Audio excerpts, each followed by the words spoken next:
1787, 11 years have passed since the United States of America declared their independence from the British Empire. But for the Americans, building a new nation is proving a formidable challenge. The infant republic is mired in debt, as well as political and economic turmoil. Veterans of the War of Independence, unpaid and desperate, mount an insurrection, Shays' Rebellion. The new federal government survives this crisis, but it is hamstrung by the Articles of Confederation, the country's first constitution, which severely limits its power. So later that year, lawmakers gather in Philadelphia to draft a new U.S. Constitution, with much stronger powers for the executive. Meanwhile, in America's newly proclaimed Northwest Territory, another crisis is brewing. In theory, this vast region has been ceded to the United States by the British, following the Revolutionary War. It stretches from the Appalachian Mountains in the east, to the Mississippi River in the west, and from the Great Lakes in the north, to the Ohio River in the south. It was 300,000 square miles of untamed land, abundant in natural resources, and as far as the U.S. is concerned, ripe for expansion. The federal government plans to sell the land to settlers, to pay off its enormous debts from the Revolutionary War, about $40 million in all. There is no shortage of demand. Thousands of settlers are eager to travel west, to build new farms and towns, and start new lives on the frontier. But there is a problem. Not only have thousands of settlers already crossed illegally into the Northwest Territory, the Native American tribes who already live there will bitterly resist any invasion of their ancestral homeland. The United States is stumbling into a war of conquest, a war for which it's badly unprepared, against an enemy it woefully underestimates. European settlers had been encroaching into Native American land for nearly 200 years. The violence was endemic. Some eastern tribes had been virtually annihilated. And the War of Independence, in which most Native Americans backed the British, saw intense fighting across the frontier. Warriors from tribes such as the Miami, Shawnee, and Lenape, also known as the Delaware, targeted U.S. settlements along the Ohio River, hoping to drive away the intruders. Local militia companies, part-time settler soldiers, responded with reprisal raids. One notorious incident occurred in 1782, at Gnadenhutten. Here, Pennsylvania militiamen massacred 96 unresisting Lenape Christian converts, men, women, and children. Native American raids could be equally brutal. There were hundreds of victims on both sides, a cycle of violence that continued year after year.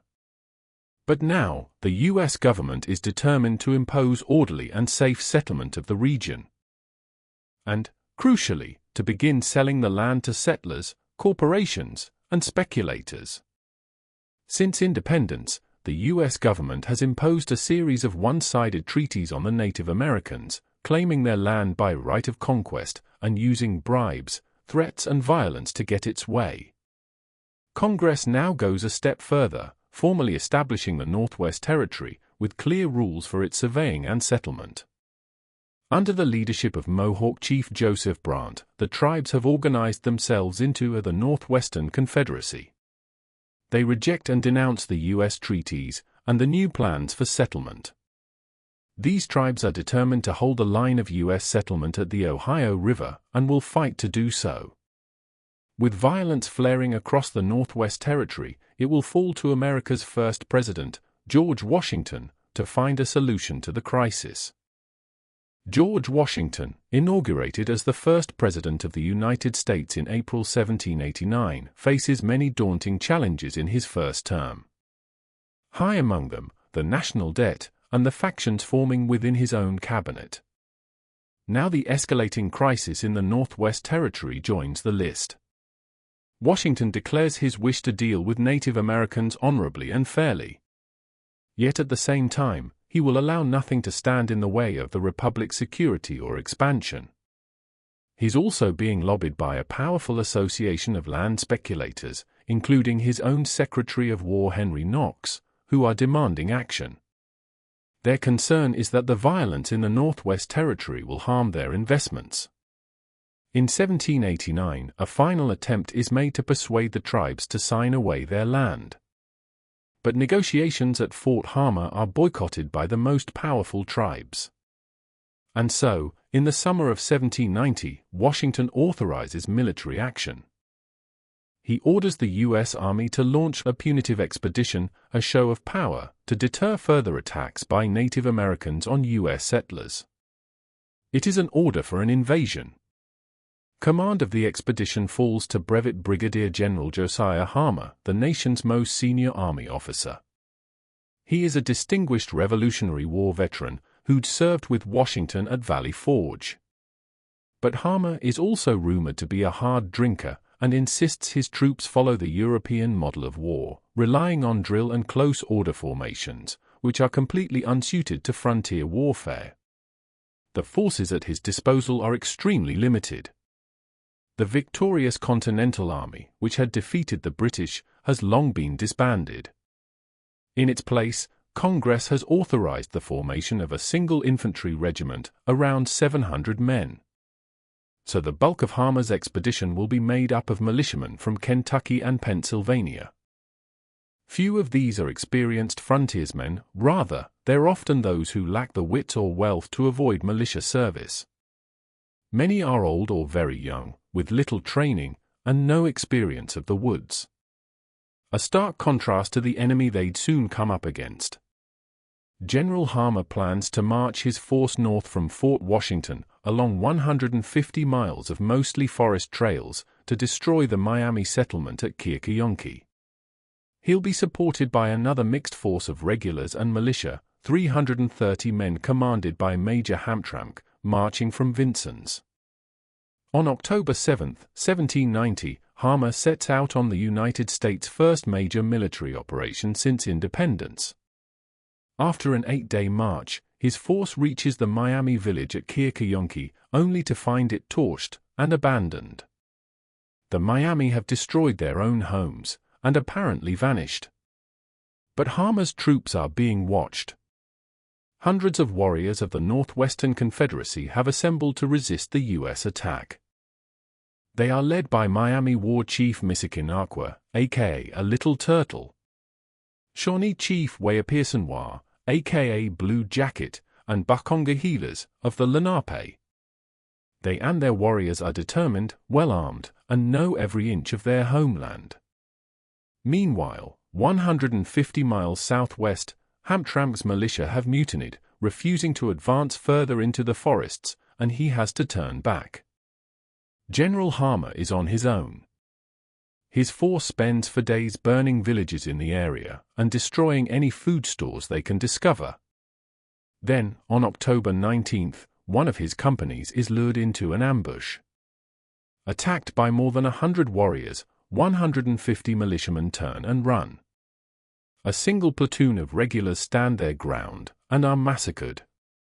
Around 30 U.S. soldiers are killed, with another 40 militia missing.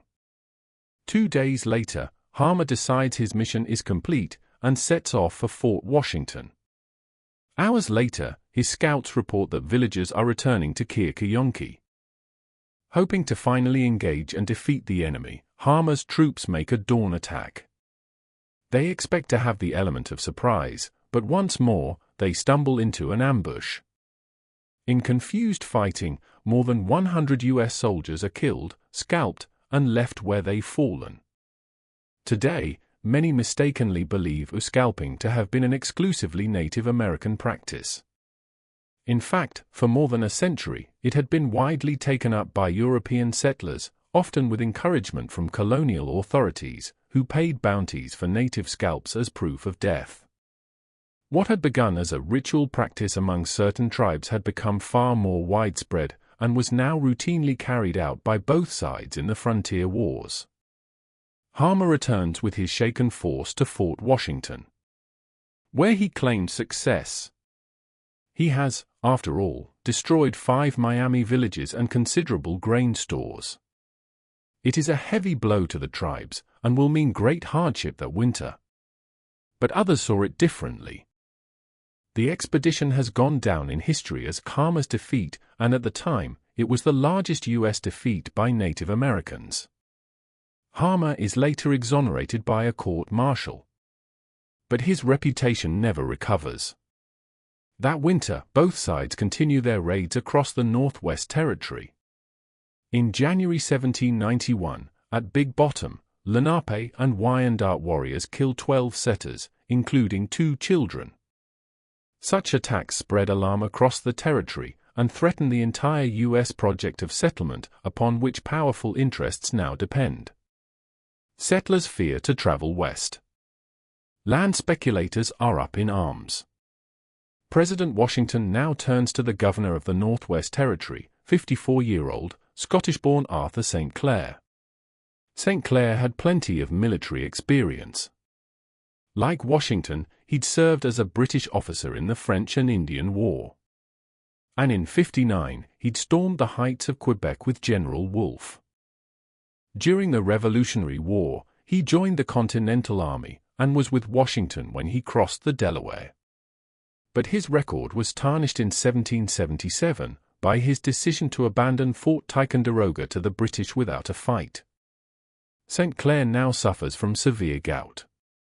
But this does not dissuade President Washington from giving him the rank of Major General and orders to launch a second expedition against the Northwestern Confederacy. This time, the tribes must be taught a severe and unequivocal lesson: comply with U.S. demands, or face annihilation.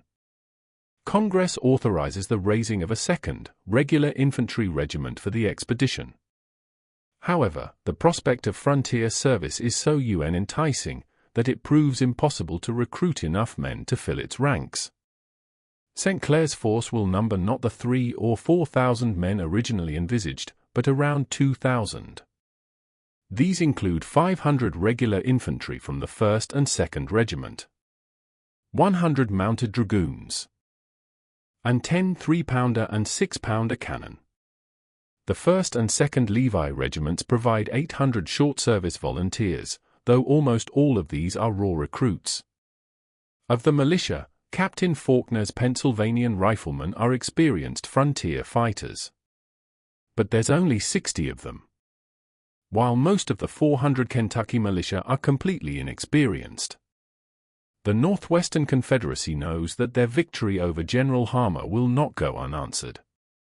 And they, too, prepare for another U.S. attack. For the tribes, it is a daunting prospect, a battle for survival, in which they know their families, villages, and livelihoods will be targeted indiscriminately. But the common threat brings together warriors from a dozen tribes, about 1,400 in all, making it one of the largest Native American armies ever assembled on the frontier. Miami War Chief Little Turtle will again play a leading role, alongside Blue Jacket and Bukonga healers. War chiefs organize the warriors according to tribe and language, and they are well armed. Many carry Brown Bess muskets, supplied by the British at Fort Detroit. For close combat, they carry clubs, tomahawks and knives. Many warriors will paint their face before battle, a ritual preparation for combat that also serves to terrify the enemy. Summer 1791. St. Clair's orders are to leave Fort Washington no later than July 10 and return to the Miami villages at Keokee. President Washington particularly warns him to be alert for ambushes on the march. Once St. Clair has eliminated all resistance at Keokee, he is to build a fort and garrison it with 1,200 men. This stronghold will allow the U.S. to assert its control of the area and counter British influence from Fort Detroit. The British are supposed to have evacuated this outpost following the Revolutionary War. But they have not done so, and now use it as a base to encourage and support Native American resistance to the U.S. St. Clair's expedition, however, is in trouble before it can even set off. The U.S. Army supply system relies on private contractors, most of whom are brazenly corrupt. They have pocketed most of the funds intended for the expedition, meaning St. Clair is seriously short of food, ammunition, and equipment. Precious weeks are lost, as he urgently seeks to secure proper supplies for his troops, while rush-training the many raw recruits in his force. Meanwhile, 2 preparatory attacks are launched against the Native Americans. In May, Brigadier General Charles Scott leads a mounted militia raid that burns several villages and takes 41 hostages to be used in future negotiations. 2 months later, Lieutenant Wilkinson leads a second raid that burns more villages and crops. They take 34 hostages, including the daughter of Miami War Chief Little Turtle. The raids are supposed to distract the tribes to keep them off balance ahead of the main attack. All they really achieve is to enrage and unite the Northwestern Confederacy like never before. And when St. Clair's army is finally ready to march north that autumn, they will be ready and waiting. Back in the 18th century, as violence flared across America's Northwest Territory, it's fair to say the news reporting was not exactly balanced or objective.